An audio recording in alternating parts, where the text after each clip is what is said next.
Hello viewers, তোমরা সবাই কেমন আছো? আশা করি সবাই ভালো আছো। চলে এসেছি আজকে একটি নতুন স্বাদের রেসিপি নিয়ে।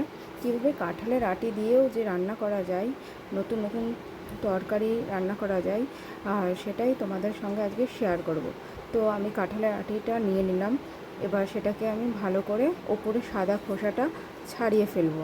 এবার কাঁঠালের আটিগুলোকে আমি সেদ্ধ করতে বসিয়ে দিলাম। আর এদিকে জিরে, আদা, শুকনো লঙ্কা, লবঙ্গ, এলাচ, দারচিনি একসঙ্গে শিলনোড়ায় পেস্ট করে নেব। কড়াইতে তেল দিয়ে দিয়েছি। এবার একে একে পনিরগুলো সব ভেজে নেব। আর কাঁঠালের আটি কার না পছন্দ বলো? প্রত্যেকটা মানুষই কাঁঠালের আটি পছন্দ হয়। আমার তো কী বলো তো, কেউ যদি কাঁঠাল দিতে চায় আমি আর না করি না।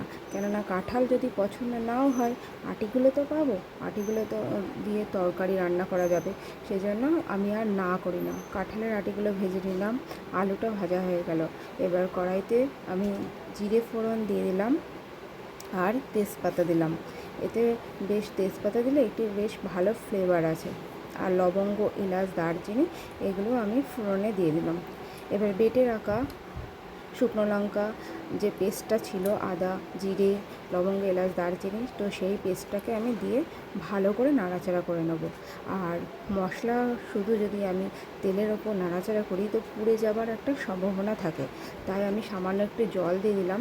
জল দিলে মশলাটা আর পুড়বে না। এবং স্বাদ মতো আমি লবণ দিলাম, হলুদ গুঁড়ো দিলাম, দিয়ে ভালো করে মশলাটাকে আমি নাড়াচাড়া করে নেবো। যাতে যতক্ষণ না তেল ছাড়বে ততক্ষণ আমি মশলাটা নাড়াচাড়া করে নেবো। তো দেখো, বেশ তেল ছেড়ে গেছে মশলাটায়। এবার আমি ভেজে রাখা কাঁঠালের আটি আর আলুগুলো দিয়ে দেবো।